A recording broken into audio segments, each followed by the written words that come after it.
నారా భువనేశ్వరి ఎన్టీఆర్ కుమార్తె, బాలకృష్ణ సోదరి, చంద్రబాబు సతీమణి, లోకేష్ తల్లి, ఉత్తమ గృహిణి, మంచి వ్యాపారవేత్త. నిన్న మొన్నటి వరకు భువనేశ్వరి ఐడెంటిటీ అంటే ఇదే. కానీ ఇప్పుడు నారా భువనేశ్వరి అనగానే తెలుగు రాష్ట్రాల్లో మూల మూలన టక్కున మెదులుతుంది. గతంలో ఎప్పుడూ లేనంతగా 2 ఏళ్ల ప్రజా జీవితంలోకి అడుగుపెట్టిన భువనేశ్వరి ఏపీ ముఖ్యమంత్రిగా చంద్రబాబు ప్రమాణ స్వీకారం చేసే వరకు ఆ గెలుపులో భాగస్వామిగా నిలిచారు.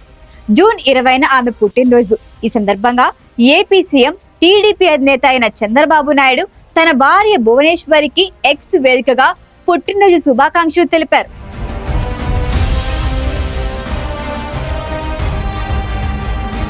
ఎల్లప్పుడూ మద్దతుగా దృఢంగా ఉంటావు, ఆఖరి చీకటి రోజుల్లో కూడా ఎల్లప్పుడూ నవ్వుతూ ఉన్నావు, ప్రజలకు సేవ చేయాలి అనే నా అభిరుచిని గమనించి 100కి 100% సహకారమిచ్చావు.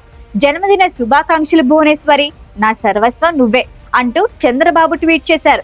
ఈ ట్వీట్ పై స్పందించిన నారా భువనేశ్వరి, ధన్యవాదాలు అండి, ప్రతిరోజు మెరుగ్గా ఉండటానికి మీరే నా ప్రేరణ. ఏపీ అని పిలుస్తున్న మన పెద్ద కుటుంబం పట్ల మీ భక్తికి నేను గర్వపడుతున్నాను. మీకు మద్దతుగా నేను ఎల్లప్పుడూ ఉంటాను, మీరే నా సర్వస్వం అని రీట్వీట్ చేశారు.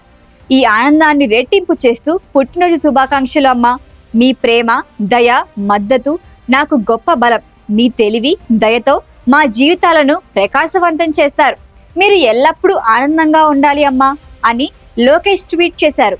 నారా భువనేశ్వరికి గడిచిన పుట్టినరోజుల కన్నా ఈ ఏడాది పుట్టినరోజు చాలా ప్రత్యేకమని చెప్పుకోవాలి.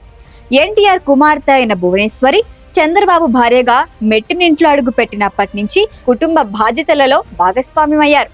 ఓవైపు కుటుంబం, మరోవైపు వ్యాపార రంగంలో తన ప్రతిభని ప్రదర్శించారు.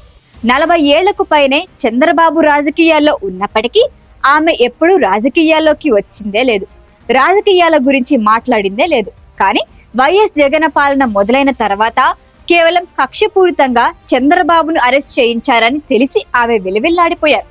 అయినప్పటికీ ఎక్కడా తొనకలేదు. జైల్లో ఉన్న తన భర్త చంద్రబాబుని కలిసి మరీ ధైర్యం చెప్పారు.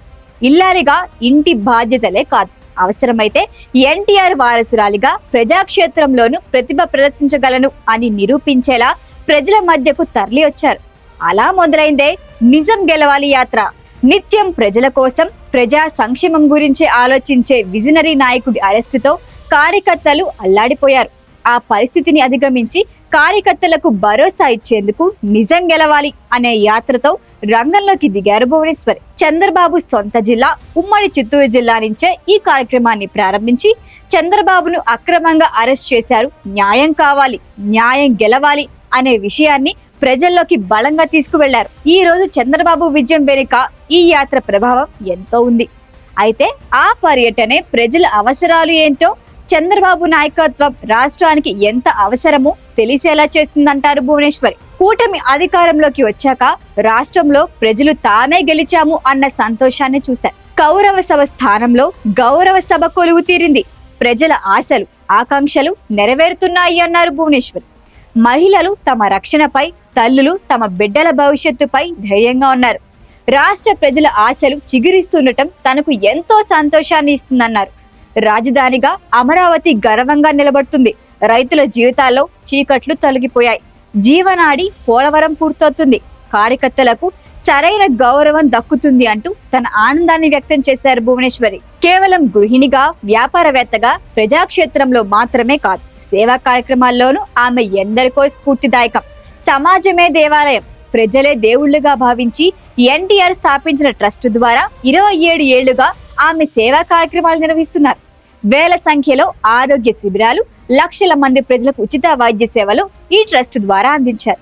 కరోనా సమయంలో 1.5 కోట్ల వ్యయంతో 2 తెలుగు రాష్ట్రాల్లో 3 ఆక్సిజన్ ప్లాంట్స్ ఏర్పాట్లు చేశారు.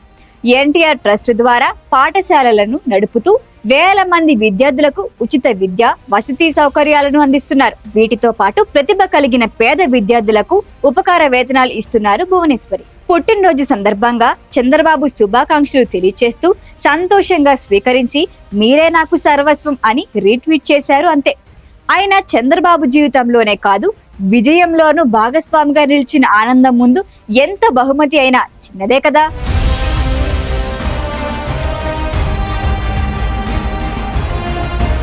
ఈ వీడియో కనుక మీకు నచ్చినట్టయితే లైక్ చేయండి, షేర్ చేయండి, సబ్స్క్రైబ్ చేయండి. అలాగే పక్కనే ఉన్న బెల్ ఐకాన్ని క్లిక్ చేయండి.